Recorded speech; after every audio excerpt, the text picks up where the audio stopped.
You and I, in our differences, kita semua makhluk yang diciptakan oleh Tuhan sesuai dengan gambarnya. Kebutuhan manusia yang terutama itu saya katakan adalah bertemu dengan penciptanya. Karena ketika manusia itu bertemu dengan penciptanya, kemanusiaannya mulai diutuhkan. Nah itu baru pulang dari sekolah teologi. Orang-orang yang berat banget sih khotbahnya. Pendeta Florian Simatupang. Our prayers are a way of keeping our loyalty clear. Salah satu yang mungkin cukup berpengaruh dalam keimanan saya, negara Israel itu tidak merepresentasikan Jewishness. Memang Israel ada kan kata-kata itu di Bible? Iya, di Bible ada. Di Bible. Ya. Memang harus membela Israel kah?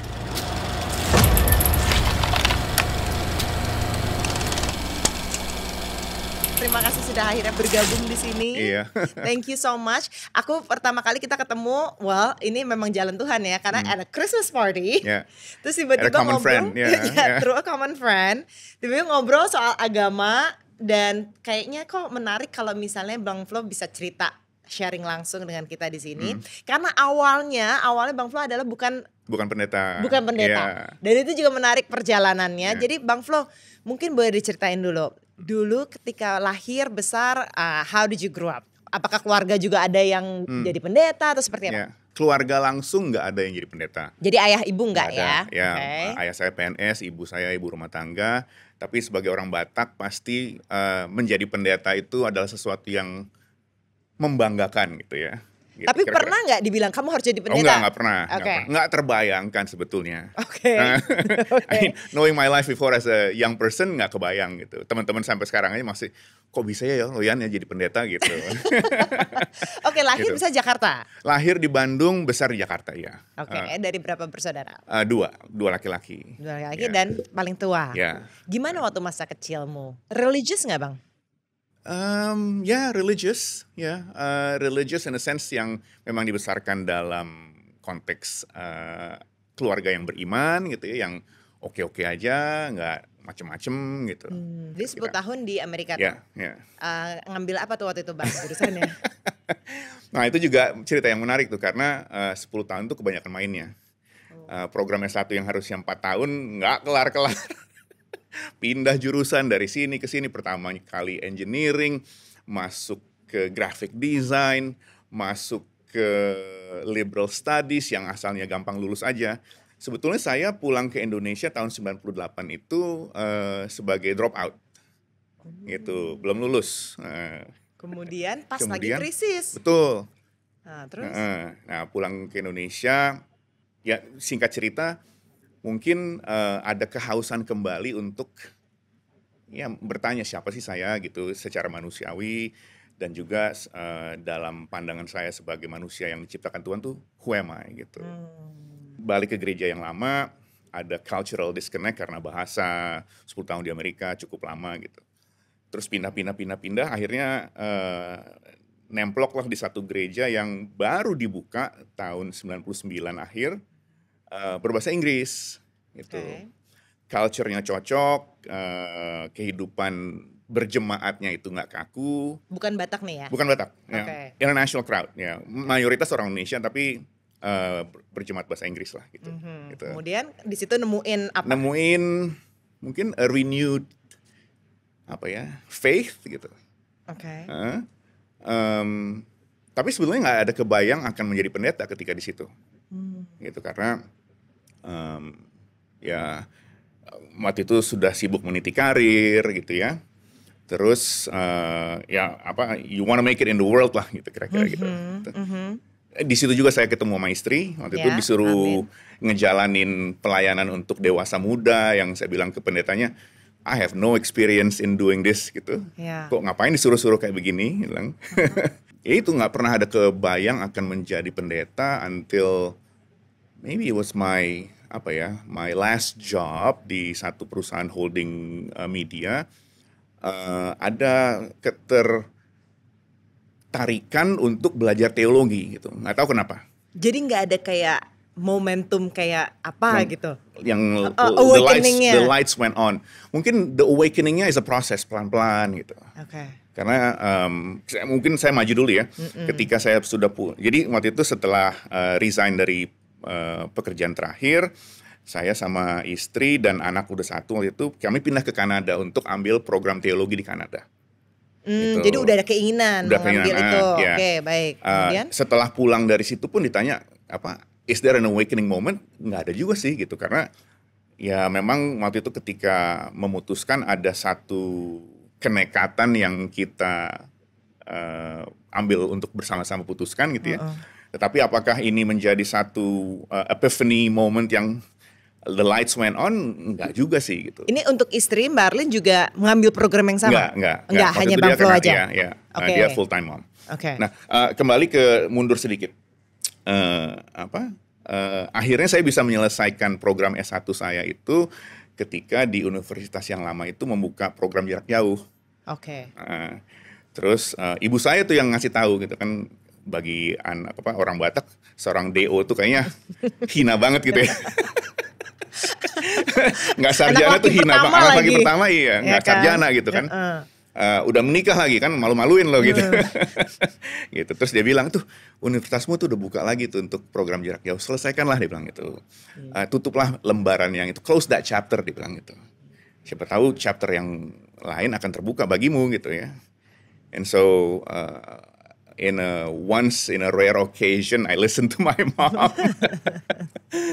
And yeah, I guess the new chapters were open gitu. Salah satunya akhirnya ke sekolah teologi, ngambil satu disiplin yang saya sama sekali nggak tahu ada latar belakangnya. Kan biasanya kan kalau ambil master teologi tuh S1-nya teologi juga gitu. Ya udah ke Kanada. 3 tahun di situ, pulang ke Indonesia, ditahbiskan menjadi pendeta, melayani. Terus ternyata setelah melayani di dalam gereja beberapa tahun, terasa kok kurang gitu ya. Akhirnya ngambil program doktor lagi. Setelah itu menyelesaikan program doktor, diminta menjadi dosen juga, dosen teologi. Apa mungkin ada di situ yang bikin tertarik kepada teologi itu apa gitu pada saat itu? As a discipline sebelumnya nggak ada. Tetapi gini, jadi waktu kami memutuskan kayaknya your next vocation itu adalah di dalam gereja, di dalam tradisi gerejawi, kami kan gereja banyak tradisinya, ada satu kebiasaan yang dimana orang nggak harus sekolah dulu untuk jadi pendeta, yang sebetulnya adalah satu kebiasaan yang nggak baik ya, karena if you want to be something, you have to be educated in that field first gitu kan. Nah, saya nggak mau gitu. Kami bilang kalau misalnya memang ini panggilan Tuhan ya harus mengalami pendidikan dulu. Gitu. Itu aja sih sebetulnya. Wow. Dan kemudian yang Bang Flo dalami itu tadi apa, kan ada your Protestant, tapi ada alirannya. Bener nggak aku sebut aliran? Iya, aliran betul. Betul. Oke, itu apa? Kami sekarang ada di aliran yang bernama sinodenya namanya Gereja Kristen Muria Indonesia. Itu adalah aliran yang berasal dari tradisi Mennonite. Mennonite itu adalah tradisi yang dikenal sebagai tradisi pasifis, cinta damai. Cinta damai, ya bahkan misalnya di Amerika dulu salah satu bentuk yang lumayan mungkin tradisionalnya adalah orang-orang Amish di Pennsylvania sana yang menolak pakai listrik, masih pakai kereta kuda sampai sekarang. Itu salah satu bentuknya. Salah satu bentuk lain adalah ketika perang Vietnam dulu ada satu gereja Mennonite yang menolak untuk masuk Wamil. Karena mereka mengedepankan pasifisme dan cinta damai seperti itu. Nah, kalau di Indonesia yang aliran tadi apa Bang namanya? Mennonite itu sebenarnya udah ada belum sebelum Bang Flo masuk? Misionaris Mennonite pertama itu masuk ke daerah Sumatera Utara ya. Itu jauh sebelum penginjil yang sekarang menjadikan gereja Batak di sana itu masuk ke sana. Tapi pengaruhnya nggak terlalu terasa. Akhirnya yang dominan adalah yang gereja Batak sekarang itu. Apa HKBP. HKBP. Ya. Aku ngebayangin kalau orang dari bagian dari HKBP, kemudian dia bikin aliran sendiri gitu. Itu pasti ada ini pergumulan juga nggak? Ada kontroversinya juga. HKBP pun sebetulnya memiliki pecahan-pecahan lah. Gitu ya. Walaupun pecahan itu tidak bermusuhan atau gimana, misalnya ada gereja Protestan se-Indonesia atau saya lupa ya. Terus ada Huria Kristen Indonesia HKI. Itu pecahan-pecahan HKBP semua. Itu. Ceritain deh Bang, waktu pertama kali akhirnya memberikan sermon ya. Itu kan setelah melewati perjalanan diri juga gitu ya. Gimana akhirnya siap untuk memberikan sermon apa ya bahasa Indonesia itu? Khotbah. Khotbah, khotbah. Gugupnya setengah mati sih. Gitu. Beda dengan memberikan presentasi sales atau presentasi laporan kepada atasan kayak gitu. Sepertinya ada satu otoritas yang lebih tinggi yang mungkin menuntut saya untuk transparan di hadapan dia itu supaya nggak macam-macam loh gitu. Jadi ya itu memberikan satu pressure yang a very strong pressure, membuat gugup gitu ya, tangan tuh suka gemeteran gitu kayak gitulah. Itu pertama kali. Ingat nggak ngomongnya tentang apa tuh pada saat khotbah pertama? Ya? Saya waktu itu menggunakan teori psikolog namanya Maslow Theory of Needs. Ya, kan Maslow itu seorang psikolog yang membuat satu piramida kebutuhan manusia. Dari yang paling basic makanan, terus di atas lagi kebutuhan sosial dan seterusnya. Lalu saya katakan sebetulnya diagram Maslow itu nggak lengkap. Kebutuhan manusia yang terutama itu saya katakan adalah bertemu dengan penciptanya. Karena ketika manusia itu bertemu dengan penciptanya, tentu secara pengalaman rohani, kemanusiaannya mulai diutuhkan. Saya katakan begitu kira-kira. Gitu. Nah itu baru pulang dari sekolah teologi, jadi masih penuh ilmu, orang-orang yang berat banget sih khotbahnya. Teorinya banyak banget itu. Gitu. Iya. Terus how do you make it personal Bang? Yang membuat sesuatu ini akhirnya it's me gitu loh. Dan ini yang pengen disampaikan ke banyak orang. Pada saat itu sih mungkin belum terlalu personal karena baru pulang dengan ilmu. You wanna dump your knowledge to people gitu ya. Yeah. Sekarang if I look back, that was 2012 ketika kami pulang dari Kanada. Mungkin ya banyak yang bilang your sermon is not that complicated anymore gitu. Yang saya ingin sampaikan adalah kerohanian keseharian, everyday spirituality. Bahwa tadi saya nyebrang jembatan ke sini itu macet. Tapi sebenarnya kemacetan itu adalah kesempatan untuk melihat ciptaan Tuhan. Di tengah-tengah kemacetan orang berebut jalan, ya yang ada yang naik mobil, ada yang naik motor, kadang-kadang emosi itu naik gitu ya. Tetapi sebetulnya kita dikelilingi oleh makhluk-makhluk yang diciptakan begitu mulia oleh Tuhan. Gitu. Yang kalau misalnya kita hilang kesempatan untuk melihat itu, kemanusiaan kita sebetulnya nggak utuh juga gitu. Karena kalau misalnya saya melihat orang yang naik motor hanya sebagai pengganggu, misalnya kadang-kadang gitu ya, orang yang nyalip mobil yang nyalip di depan mobil saya itu adalah seorang pengganggu. I miss out the humanity of that person, yang membuat sebetulnya humanity saya juga tidak lengkap gitu. Karena humanity are social beings yang kehidupannya itu lengkap ketika kita berinteraksi satu sama lain dalam kebaikan ya, dalam keberadaban ya, gitu. Dan itu humanity itu juga yang kayaknya terutama ketika Bang Flo pulang pertama tuh ya tahun 99 2000 ya. Ya 98 ya. 98. Itu kan di mana Indonesia lagi bergejolak sekali kan. Isu identitas Betul. itu juga kuat sekali gitu kan. Itu gimana Bang melihatnya sebagai seorang Christian, now a priest gitu, dan bisa ngebawa umatnya tuh lebih, ya itu tadi, lebih ngelihat humanity dalam perbedaan yang begitu luas ini. Sebagai orang Kristen, terutama di Indonesia misalnya gitu ya, yang sering kita umat Kristen itu tenggelam di dalamnya adalah status misalnya minoritas mayoritas gitu kan, gitu. Dan akhirnya status itu membuat kita melihat mayoritas sebagai orang yang dicurigakan. Gitu. Oh ini kayaknya bakal meminoritaskan. Nah, sebetulnya kembali kepada istilah mayoritas minoritas ya. Mayoritas minoritas itu kan nggak hanya sekedar istilah angka, ya kan? Tetapi ada syarat muatan definisi juga. Misalnya the billionaire class, they are a minority sebetulnya kan, the 1%. Tetapi karena memegang mayoritas dari resources bisa membuat keputusan-keputusan yang mengontrol masyarakat banyak. Misalnya. Minoritas agama itu sebetulnya ketika mereka mengalami diskriminasi adalah karena mereka diminoritaskan. Itu orang suku yang mungkin lebih kecil dari yang mayoritas mengalami diskriminasi karena mereka diminoritaskan. So they are minoritized. Gitu. Jadi yang sebagai kami, saya melihatnya kami yang jumlahnya lebih kecil, jangan tenggelam dalam status terminoritaskan. Kalau tenggelam dalam status terminoritaskan, posturnya itu hanyalah mau bertahan gitu ya.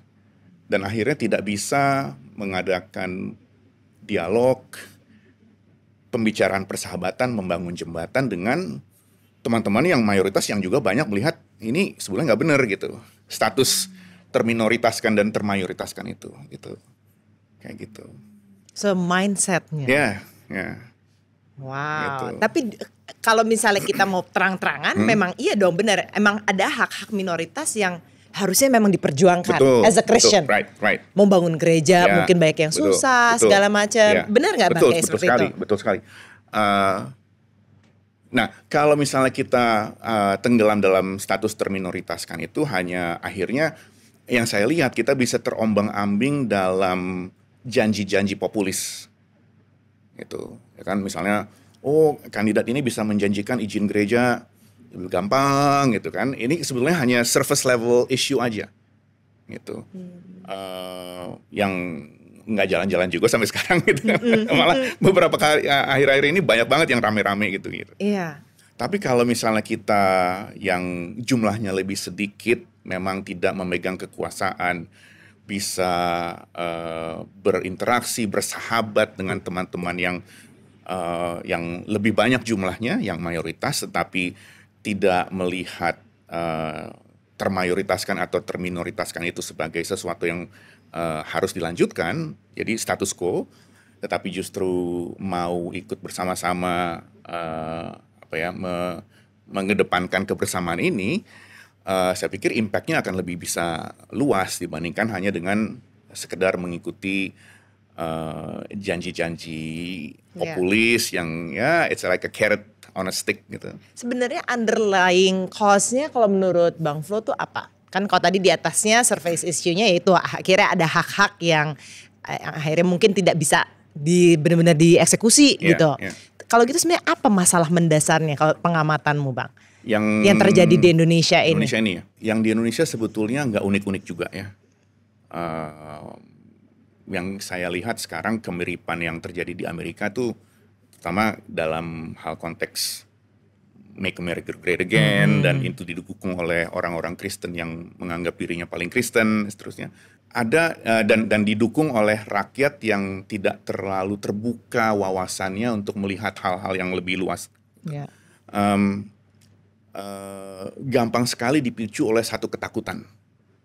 Ya, ketakutan bahwa identitasnya akan terganggu, kehidupan sosial ekonomi akan terganggu, kehidupan keagamaannya akan terganggu. Di Amerika kan seperti itu misalnya. The freedom of religion katanya mereka gembar-gemborkan, tetapi the freedom of religion itu hanya kepada satu bentuk kekristenan sebetulnya kan itu a Muslim cannot claim freedom of religion in the United States gitu. Kenapa? Karena yang digembar-gemborkan itu adalah ketakutan terhadap yang lain, the fear of others. Gitu. Nah itu juga sama saya lihat di Indonesia, the fear of others. Itu dipupuk gitu kan, isu misalnya kristenisasi gitu, isu bahwa kalau misalnya ada gedung gereja nanti di sini terpengaruh untuk datang ke situ dan seterusnya kayak gitu. Ada fear gitu, dan fear itu menjadi satu alat yang dipegang oleh whoever is in authority untuk bisa mengendalikan gitu. Karena I have the authority dan I can address that fear. Ya. Ya. Dan sekarang Bang Flo juga banyak dialog juga lintas agama, masuk dengan mayoritas. Aku sebenarnya juga sebel banget sih dengan kata mayoritas minoritas. Udah gitu Muslim non Muslim, iya kan? Ada lagi sekarang istilahnya baru aku tahu nonis. Apa tuh nonis? Non Islam. Astaga, ada lagi. Oh gitu. Ada lagi nonis. Oh, bedanya sama non Muslim apa? Beda, yang pokoknya non Islam aja, non Muslim gitu. Oh, itu the nonis. Mereka lagi pas Jumatan lagi mau makan siang gitu. Ada aja. Jadi selalu ada kayak pembedaan. Gitu. Ya itu yang aku lihat. Tapi kan aku tahu juga Bang Flo punya teman-teman berdialog lintas agama yang berusaha untuk bridging these differences gitu ya. Itu tell me, kayak gimana selama ini pengalamannya dan apa yang trying to achieve sih? Rather than the obvious. Yang paling fundamental ingin di-achieve adalah nggak kenal maka tak sayang kan gitu. Ada teman saya di Jawa Timur, aku jadi lupa namanya. Tiba-tiba, anyhow, dia baru ngajak teman-teman santrinya untuk berkunjung ke gereja. Gitu. Nggak ada agenda apa-apa, cuma lihat aja apa sih gereja kayak apa gitu. Tadinya dia bilang cuman yang daftar cuman 11, gereja yang dikunjungi gereja kecil di pinggiran gitu ya. Ternyata yang daftar akhirnya meludak 30. Dia sempat minta izin ke pendetanya, boleh nggak nih keramaian gitu kan. Dan yang menjadi laporan dia itu adalah, oh ternyata gini-gini aja kok gereja nggak ada masalah apa-apa gitu ya, kayak gitu. Sebetulnya di dalam pihak kami juga harus bisa mengenal masuk ke masjid dan seterusnya, melihat seperti itu, to get familiarized with the stranger sehingga the stranger becomes a friend gitu. Mulai dari situ. Masuk pesantren gitu kali ya. Iya kan. Itu teman saya menarik lah. Teman saya di STT tempat saya ngajar itu sempat menulis satu makalah ya, menggali kata Yunani Vanduken ya, Vanduken tempat tinggal gitu ya, dan ternyata kalau ditelusuri akhirnya masuk ke dalam kata Arab yang turun ke Indonesia artinya pondok. Pondok yang digunakan adalah pondok pesantren gitu. Nah, dalam penelitian dia, pondok pesantren itu sebetulnya adalah tempat keramah tamahan, hospitality, karena seorang asing itu bisa aja kalau misalnya nggak punya tempat nginep, bisa nginep di tempat itu ya gitu ya. Dan itu dia sampaikan sebagai satu, kita orang Kristen harus mencoba juga dong hospitality yang disediakan oleh pondok tersebut gitu. Apalagi kalau misalnya kita melihat teks-teks Alkitab, hospitality itu seringkali ditunjukkan oleh orang-orang yang berbeda kepada umat yang lain gitu. Why don't we run it as well gitu. Menarik sekali. Menarik banget. That would be so interesting ya. Dan memang ada murid-murid yang diajak untuk ke Jawa Tengah, ke apa, yang nginep gitu. Ya, nginep aja, experiencing hospitality dan akhirnya saling mengenal. Ya. Dan Bang Flo, ada perubahan nggak sejak ya, you're raised as a Christian, terus udah gitu orang Batak pula gitu ya, dan sekarang udah berkembang melihat lebih banyak kemajemukan yang ada di Indonesia, ada nggak perubahan persepsi yang dulunya kamu punya sekarang dan sekarang berubah seperti apa? Sebelum saya masuk ke sekolah teologi, kekristenan saya cukup tribalism. Maksudnya lebih apa tuh kalau tribalism? Pokoknya kekristenan jalan utama lah gitu, kayak gitu ya. Kebenaran mutlak tuh yang kita pegang gitu, kayak gitu. Kalau misalnya udah mulai mutlak itu kadang-kadang terlalu membawa kepada we are right and they are wrong gitu kan. Gitu. Terus itu mengalami proses, salah satu prosesnya adalah tentu pendidikan teologi. Pendidikan teologi yang mencoba mengurai bahwa kemutlakan itu bukan kita yang pegang tetapi Sang Pencipta. Dan kita hanya menjadi partisipan dalam kemutlakannya gitu ya. Dan kemutlakannya itu selalu ditunjukkan dalam keberagaman. Halo teman-teman, terima kasih banyak sudah nonton Uncensored with Andini Effendi di channel Cauldron Content. Nah, kita masih lihat banyak banget nih yang belum subscribe. So, please subscribe. Dan kalau kalian benar-benar suka dengan kontennya, episodenya, atau channelnya, please like dan juga share with your loved ones or siapapun. Thank you so much. Ada nggak momen atau pengalaman yang bikin kayak ya eye opening lah gitu selama perjalanan, selama proses ini sampai hari ini? Cause you met a lot of people. Iya kan? Salah satu yang mungkin cukup berpengaruh dalam keimanan saya itu melihat bahwa banyak sekali misalnya orang Palestina yang ternyata seiman dengan saya. Gitu. Ya. Dan oleh karena itu it shifts my view of this Palestinian conflict misalnya itu yang selama ini digembar-gemborkan sebagai, apalagi di sini ya orang Kristen ngelihatnya, wah ini perang agama gitu kan, ternyata ini perang ya murni penguasa dan yang dikuasai gitu, oleh mungkin bisa dikatakan perang penjajah dan yang dijajah sebetulnya. Soal Israel, memang Israel ada kan kata-kata itu di Bible? Iya, di Bible ada. Di Bible. Ya. Memang harus membela Israel kah? Ada ayat yang janji kepada Abraham, Nabi Ibrahim nih Muslim ya. Tuhan mengatakan kepada dia dalam satu Epiphany, mengatakan aku akan memberkati kamu, aku akan memberkati orang yang memberkati kamu, aku akan mengutuk orang yang mengutuk kamu gitu. Nah, sebetulnya janji kepada Abraham itu ya dalam konteks Tuhan akan melindungi dialah dalam perjalanan panggilannya untuk menjadi pemimpin umat, kira-kira begitu ya, secara sederhana.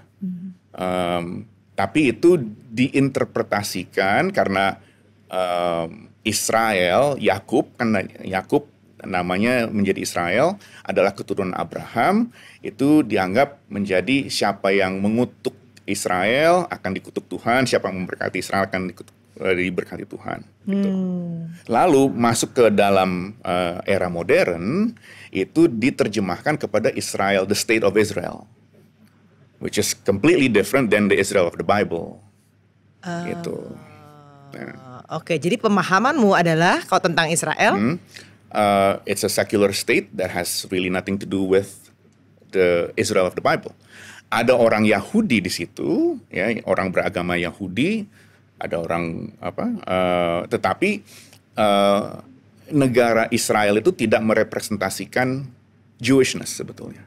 Dan ini bukan hanya pandangan saya, karena orang-orang yang beragama Ortodoks Yahudi juga banyak yang berpandangan seperti itu. Gitu. Dan kalau kita lihat story-nya kan Israel itu is a secular nation sebetulnya. Banget. Ya. Sangat sekuler sekali gitu. Betul. Makanya juga ada perdebatan yang begitu kuat kayaknya di Amerika di antara gereja-gereja di sana. Betul. Di mana mereka harusnya ngebela Israel karena ada di kitab. Iya kan? Dan aku juga tahu di sini pun juga ada narasi seperti itu. Sangat kuat. Contohnya gini, saya kemarin baru dapat email menawarkan Holy Land Tour. Saya terlalu terang belum pernah dan nggak terlalu tertarik dengan Holy Land Tour yang kebanyakan dilakukan dari sini. Sebelum COVID saya pernah diajak sebagai pendeta, tolong dong jadi spiritual guide gitu ya. Oke. Tapi kalau misalnya bisa kita kunjungi tempat-tempat, kantong-kantong di mana kita bisa berinteraksi dengan orang Kristen Palestina ya, saya bilang gitu. Wah, belum ada tour guide-nya tuh kalau gitu. Karena tour guide yang biasanya hanya ke situs ini untuk ya ke situs historis, ke situs ini ngalamin ini. Oh, ini waktu itu Yesus begini di situ gitu. Tetapi disconnected from the actual people right there gitu. Dan saya nggak pengen gitu. Anyway, back to that email. Saya dapat tuh email nawarin Holy Land Tour dan dia bilang itu mengutip ayat itu kita bisa mengalami pengalaman rohani dan ini juga menjadi berkat bagi kita karena siapa yang memberkati Israel akan diberkati, siapa yang mengutuk Israel. I replied, not interested. So what is like Holy Land for you then, Bang? Nah ini menarik ya. Ketika Yesus datang sebetulnya all lands become holy, gitu. Karena kemanusiaan yang dibawa olehnya itu mengatakan bahwa di mana manusia ada, sebetulnya that place is holy.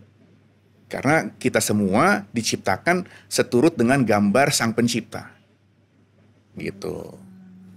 Sebetulnya janji itu sudah dikasih blueprintnya dalam sejarah Israel yang ada di Alkitab. Karena tugas Israel saat itu adalah untuk menjadi bangsa yang memberkati bangsa-bangsa.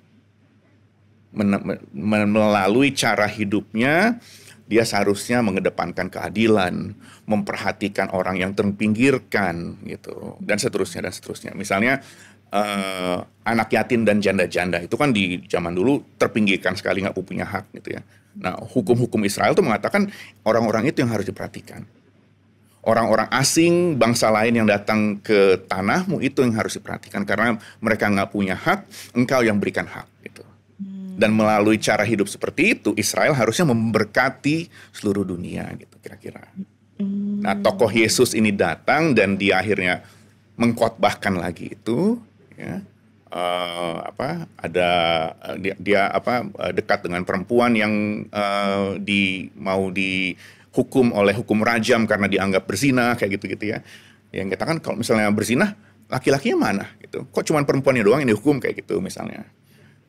Dia mengatakan saya nggak mau korban, saya maunya belas kasihan, dia bilang gitu. Itu sebenarnya mengulang apa yang sudah ada di dalam kitab Israel. Dan dalam pandangan Kristen ketika dia mengatakan seluruh bumi itu adalah Holy Land sebetulnya. Karena you and I, in our differences, kita semua makhluk yang diciptakan oleh Tuhan sesuai dengan gambarnya, gitu. Ya, it's a beautiful vision sebetulnya gitu.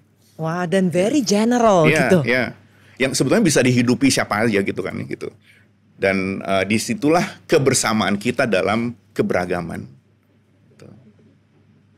And that's what I try to find in my dialogue with Muslims, with Buddhists, with Hindus, ya. Gimana sih kita melihat kebersamaan kita sebagai makhluk yang memang berbeda dengan misalnya binatang gitu ya, karena kita mempunyai akal budi. And where do we connect? Dan ketemu sebenarnya benang-benang merahnya betul, itu. Ya. Di Dan melalui agama. benang merah itu kita bisa melihat, Tuhan tuh hebat banget sih sebetulnya. In our way of seeing God tentu ya, gitu ya. In our way of calling God, kok Tuhan tuh mulia banget gitu. Wow. Oke, kemudian juga soal, aku sempat ngobrol denganmu soal ini, LGBT. Kan juga soalnya di Christian cukup keras soal keras, itu ya. Di agama lah, agama in general cukup keras soal itu. Tapi dari ajaranmu, aliranmu nih yang pasifisme ini seperti apa sebenarnya melihat LGBT? Di gereja yang kami menjadi anggota, memang secara gerejawi pandangan-pandangan tentang pernikahan dan seterusnya itu masih tradisional lah. Gitu. Ya. Tetapi paling tidak di dalam yang saya dengar dari pemimpin-pemimpin kami, mereka mengatakan bahwa yang pertama harus kita lihat dari teman-teman dari komunitas LGBT ini adalah mereka manusia juga, gitu. Itu pertama-tama. Jadi dalam perbedaan pandangan melihat misalnya definition of marriage atau definition of relationship dan seterusnya, itu bisa dikesampingkan untuk melihat orang-orang yang ada dalam komunitas minoritas ini jangan terminoritaskan hak-haknya sebagai manusia, gitu. Dari situ aja dulu, gitu. Gitu. Nah, diterjemahkannya dalam kehidupan bergerejawi ya beda-beda. Ya. Gitu. Tapi menerima nggak orang misalnya gay couple? Yang kalau di Indonesia, ya, gay couple datang ke gereja gitu. Ya kalau di tempat kami sih ya datang-datang aja gitu ya. Yang sering ditakutkan oleh gereja kadang-kadang adalah nanti kalau misalnya ada ada agenda untuk melegalkan pernikahan sesama jenis misalnya, itu gimana? Gitu. Padahal gereja itu tidak akan menghadapi itu di Indonesia, itu karena we won't be there gitu ya. Nah, tapi apakah itu memberikan alasan buat kita untuk mendiskriminasikan orang yang ingin datang ke gereja? Ya enggak dong gitu. Iya. Gitu. Termasuk transgender. Betul sekali. Iya kan? Iya. Ya, kita ada pernah datang narasumber sini yang dia bilang, untung aku tuh Kristen, jadi aku masih bisa ke gereja karena nggak ada perbedaan harus duduk laki-laki. Di mana gitu ya. Gitu loh.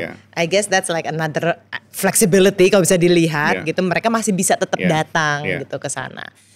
What about ini pertanyaan klasik kalau di Indonesia, beda agama. there's a layers of complexity ya. Gitu. Misalnya pernikahan beda agama. Ya. Dalam menjalankan pernikahannya pasangan itu akan harus bisa berdialog.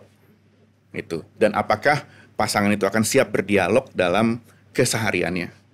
Itu yang akan menjadi kompleksitas. Tetapi apakah itu sesuatu yang dilarang? Bagi saya sih itu menjadikan pilihan pasangan tersebut. Gitu. Apakah itu sesuatu yang harus tidak dilegalkan? Misalnya di Indonesia kan hanya mengakui pasangan satu iman gitu ya. Kembali kepada kedewasaan orang-orang tersebut menavigasi kehidupannya kok sebetulnya. Gitu.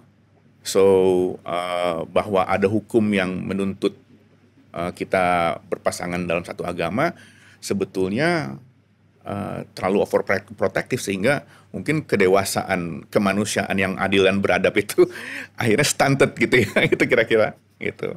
Jadi kalau misalnya ada terima pendeta Flo, ini saya mau nikah tapi dia orang Muslim gitu, dinikahin nggak di gerejamu? Sulitnya karena pernikahan di sini tuh terikat dengan pencatatan sipil. Itu. Yeah. Jadi kami sebagai pemuka agama itu menikahkan orang yang bisa dicatatkan secara sipil pernikahannya. Gitu.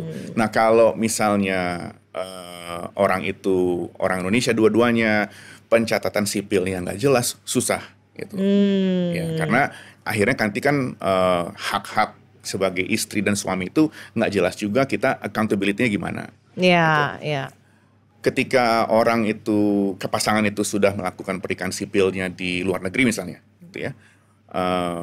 Saya sih secara pribadi tidak berkeberatan untuk mendoakan pasangan itu untuk menerima berkat keagamaan, gitu ya. Tentu itu tidak bisa saya lakukan segampang itu karena ada aturan-aturan gereja ya gitu ya. So there's layers of complexities. Mungkin aku juga pengen tahu sebenarnya memang Bang Flo tuh seperti apa sih orang tuh sampai kaget dirimu jadi pendeta? Ya dulu ya misalnya kayak yang paling dugem misalnya kayak gitu-gitu, paling party. Mulutnya paling ember kayak gitu lah. Orang nggak nyangka jadinya. Jadi benar-benar nggak pendeta banget gitu ya? Nggak ada tuh materi pendeta sebetulnya. Tapi sekarang banyak ininya nggak? Jemaatnya makin banyak kah? Lumayan ya. Lumayan. Mungkin yang bagian itu yang menolong kependetaan saya itu adalah gini. Waktu baru jadi pendeta teman-teman tuh agak wah ini ntar so alim banget nih kalau misalnya ketemu dia, ternyata biasa-biasa aja gitu. I'm still the old guy, I'm just mungkin embernya nggak seember dulu kali gitu ya. Pindah vokasi gitu, tapi I'm still the old Florian yang dulu gitu. Dalam arti ya you already know me then, you already know me now gitu. Dan akhirnya itu mencairkan hubungan lagi dan for most of them I'm the only pendeta that they ever met gitu. And then your wife is also a pendeta. Yes, Itu gimana ceritanya Mbak Elena akhirnya juga memutuskan pendeta, dan gimana sih menikah sesama pendeta tuh? Di dalam gereja pertama yang kami melayani, nggak secara sengaja pasangan pranikah dan pasangan pasutri itu untuk pelayanan konselingnya datang ke kami. Karena waktu saya sama istri di Kanada, kami sempat ambil course marriage counseling kayak gitu. Jadi and certified marriage counselors gitu. Karena begitu banyaknya yang datang ke kami kita ngobrol, saya pikir secara kegerejawian we have to be accountable. Harus ada accountability lah, nggak bisa asal-asal aja gitu. Dan salah satu cara accountability-nya adalah mungkin kalau bisa kamu juga menjadi pelayan Injil. Itu level pertama, evangelist di dalam struktur gerejawi. Dan gereja tempat kami melayani dulu itu memang memperbolehkan orang awam yang belum punya sekolah, punya pendidikan teologi untuk mendaftar menjadi penginjil tadi. Gitu. Yang sebenarnya saya tidak terlalu suka karena makanya ketika saya menjadi pendeta saya ingin sekolah itu kan. Gitu. Nah sebenarnya itu menjadi kesempatan yang bagus juga buat dia, akhirnya bisa menjadi penginjil, menjadi pendeta penuh akhirnya. Dan itu ternyata menjadi ruang untuk ketika kami ditugaskan untuk memimpin jemaat baru, kami bisa memimpinnya sebagai co-equals. Gitu. Jadi struktur gereja itu ada yang berbeda-beda. Ada yang memang kalau misalnya yang perempuan aja ditahbiskan, laki-lakinya suaminya biasanya kerja sebagai orang di luar gereja, gitu ya. Tapi juga ada struktur gereja yang suaminya pendeta, istrinya istri pendeta, dan istri pendeta itu ikut melayani penuh, tangannya di mana-mana gitu. Dan kadang-kadang kurang sehat karena nggak punya status penuh sebagai pendeta. Nah ternyata kesempatan untuk si Arlene jadi pendeta itu membuat satu jendela untuk kami bisa melayani bersama-sama, karena we are both accountable as reverends, as priest kepada gerejawi secara formal gitu. Dan Mbak Arlene dia juga punya hak yang sama untuk ngasih khotbah misalnya sebagai seorang pendeta pada umumnya. Wow. Gitu. Wow. Nah. Itu ada ini gak dinamiknya seperti apa suami istri pendeta? Kamu jangan bicara soal ini ya, aku mau ngomongin ini. Nggak juga gitu. Nggak bebas-bebas aja. Quite transparent ya dalam hal itu. In fact, sekarang yang menjadi lead pastor dari gereja kami itu dia. Kami tukeran posisi. Gitu, karena saya ditugaskan sebagai pendeta tugas khusus untuk mengajar di sekolah teologi. Dan sekarang status saya menjadi wakil gembala. Dia yang gembalanya gitu. Oh wow. Ya, gitu. Walaupun khotbah lebih sering saya karena teaching pastor itu posisinya saya yang pegang, tetapi the ultimate decision ya dia yang pegang gitu. Wow, aku tuh sebenarnya nggak tahu kalau perempuan tuh bisa jadi pendeta. Gitu. Oh ya bisa. Nggak semua tradisi gereja memperbolehkan memang. Nah itu mungkin salah satu isunya juga, the equality, gender equality. Gimana kalau dari aliran pasifisme ini untuk melihat gender equality di rumah sampai di gereja pun? Mungkin tergantung dari, karena yang Mennonite ini juga banyak kan cabang-cabangnya gitu. Di cabang yang sangat tradisional, memang gender roles itu sangat tradisional. Men work outside the house, women keep the house gitu ya. Ya mungkin di dalam masyarakat bertani itu ya still works gitu ya. Di dalam masyarakat perkotaan sekarang, I don't think so gitu. So we have to rethink about gender roles yang sebetulnya tujuannya adalah human flourishing, kehidupan yang lebih memanusiakan, gitu. Akhirnya kemanusiaan itu lebih dimanusiakan. Dan how do we redefine gender roles yang akhirnya tujuannya adalah untuk memanusiakan keluargamu. Gitu. Misalnya, pasangan suami istri, istrinya berkarir dan ternyata memiliki karir yang bisa secara finansial mensupport keluarga yang lebih baik jika dibanding kalau misalnya suami yang kerja. I think, kenapa harus dipaksain suami yang kerja di luar, istri yang stay home wife gitu ya misalnya. Stay home dad juga bisa dengan naluri keayahan, mengurus rumah tangga dan seterusnya, itu bisa kok gitu ya. Gitu. One of the things I like when our girls were small was actually changing their diapers. Gitu, karena ada bonding ketika saya mengganti diapernya gitu, dan saya selalu kesel kalau misalnya di sini ke mall tuh tempat ganti diaper tuh selalu di tempat perempuan gitu. Masuknya gimana gitu. Sebenarnya itu kayak gitu kan bukan gender role ya, siapa yang bisa lakukan, dan itu bisa diteruskan ke dalam rumah tangga untuk ya tujuannya adalah supaya ya misalnya anak-anak bisa sekolah yang baik, kehidupan bisa yang lebih baik. Ya dialog itu terjadi dan human flourishing bisa terjadi gitu ya. Kayak gitu. Sebetulnya gitu. Wow. Nah, jadi nggak hanya melihat perempuan sebagai gender, tapi human. Yes. Ya. Gitu. Dan sebetulnya orang Kristen harus mengedepankan itu, karena di kitab yang pertama itu ya dikatakan in our image we created them, male and female we created them. Jadi perempuan dan laki-laki itu dua-duanya sama, co-equals sebagai gambar dan rupa Sang Pencipta. Ya, tapi sayang biasanya power structure itu selalu menghadang kan. Gitu. How do you feel, Bang, ketika kita melihat, dan ini juga aku alamin, kita membaca sesuatu tuh bener-bener secara harafiah. Yeah. Dalam hal ini membaca kitab ya. Yeah. Yeah. How do you feel dan how worry are you gitu loh dengan what's going on right now ketika kita tuh nggak critical thinking dalam membaca itu. Yeah. Memang literalisme itu salah satu yang menjadi penghambat dalam pandangan saya, penghambat kedewasaan iman. Alkitab ya, buku sucinya orang Kristen, ditulis dalam konteks yang cukup jauh dari kita di abad ke-21. Ketika kita membacanya secara literal tanpa menerjemahkannya ke dalam konteks kita dan juga melihat hal-hal yang mungkin harus kita lihat secara kritis, akhirnya kita mencoba menjiplak sesuatu yang dituliskan ribuan tahun yang lalu ke dalam kehidupan kita yang nggak nyambung gitu ya, terlalu memaksakan gitu. Dan itu biasanya dilakukan kembali kepada power structure tadi. Yeah. If I read a certain text in a literal way that provides me with power, of course I will enforce it gitu.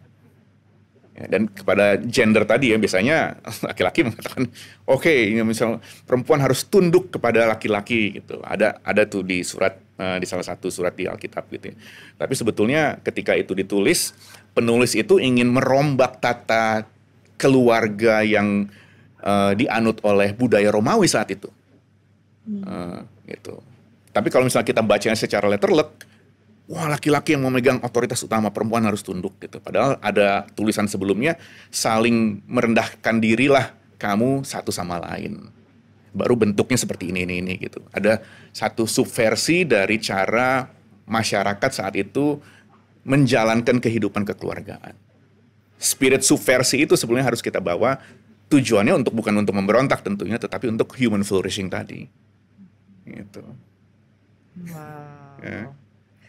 Kalau Bang Flo sekarang lihat dengan apa yang terjadi di Indonesia dan little things yang Bang Flo bilang tadi, aku melihat humanity in little things, dalam macet, segala macam. Can you still be very positive? Of course not. Yeah. I mean, tentu dalam sebagai seorang manusia yang penuh kelemahan, masih ada kecenderungan untuk melainkan orang lain tuh pasti lebih mudah. Ya, misalnya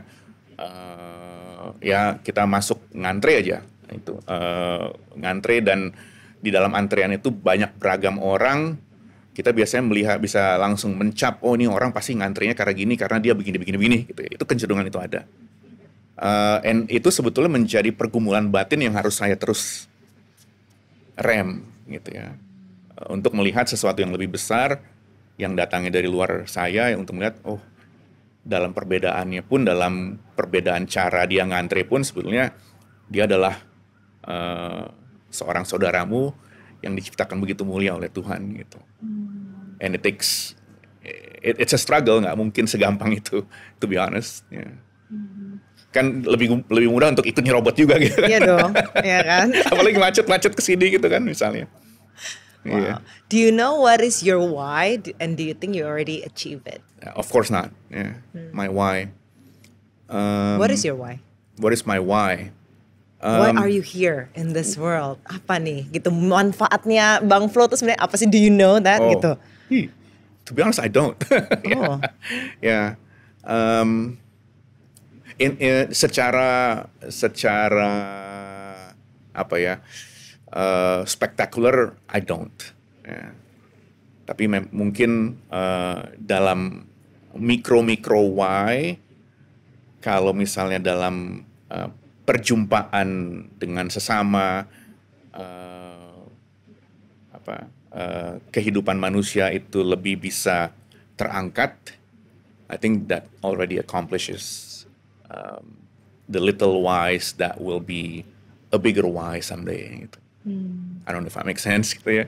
I think you're one of like the bridge builders deh, Bang, di Indonesia ini.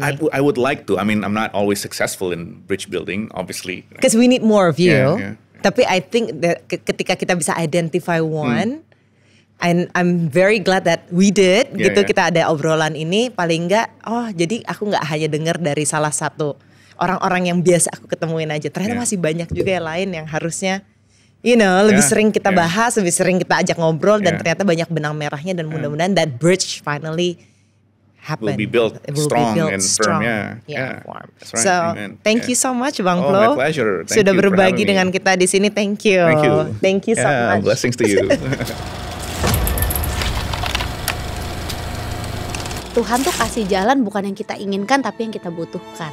Iya, tapi benar kan, menikah dengan orang yang tepat itu menikah dengan co-founder hidup kita. Ternyata ada hikmah di setiap kejadian itu kalau kita mau ambil positifnya. Kita harus kerja keras, kita harus berjuang demi menggapai mimpi-mimpi kita, dan ya gak pernah menyerah sih gitu.